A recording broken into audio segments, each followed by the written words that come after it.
accès aux soins parce que maintenant vous avez beaucoup de centres hospitaliers qui proposent des consultations d'arrêt de sevrage de tabac.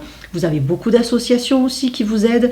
Vous avez tous les tabacologues de Tabac Info Service qui sont gratuits et de plus en plus de tabacologues libéraux comme moi qui proposent aussi des prestations.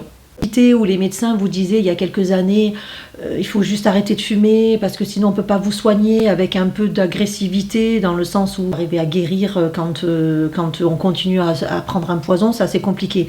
Donc c'est frustrant aussi pour les professionnels. Ils ont l'impression que le tabacologue va leur faire la morale, alors qu'on est, je pense, les mieux placés pour comprendre ce qui se passe. Derrière cette culpabilité, comme une espèce le besoin de se racheter en souffrant. Il y a tellement de moyens aujourd'hui pour moins souffrir, et notamment pas prendre 15 kilos, par exemple. Il y a tous ces vendeurs de rêves qui sont attirants, c'est-à-dire qui vous promettent des solutions miracles, comme ça, en une séance. La dépendance au tabac, elle est multiple. Il y a besoin de beaucoup d'analyse, parce qu'il y a le produit, mais il y a aussi la personne. Donc on ne peut pas appliquer toutes les mêmes méthodes pour tout le monde, c'est pas vrai.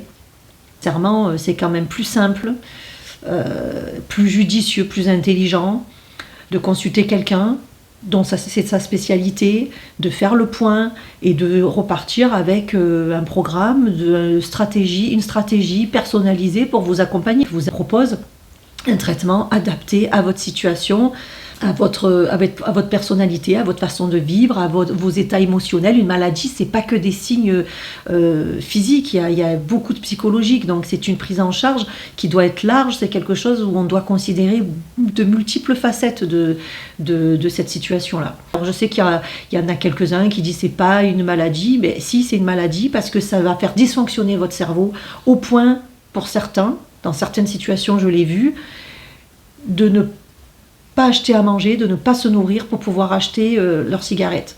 Donc là, s'il n'y a pas quelque chose de pathologique, il faut m'expliquer. Et qui va faire que vous dysfonctionnez, vous travaillez contre vous-même. Et c'est ce qui fait qu'il y a cette dissonance entre ce que vous savez, entre la rationalité de ce que vous savez du tabac et ce que vous ressentez à l'intérieur, et qui crée de la culpabilité parce que finalement, vous ne comprenez pas ce qui vous arrive. Et vous n'avez pas envie d'être malade, et vous n'avez pas envie de mourir précocement, et vous n'avez pas envie de jeter votre argent par les fenêtres, vous n'avez pas envie de sentir mauvais, c'est pas vrai. Ça se joue ailleurs. Il y a des gens compétents qui sont là pour vous accompagner.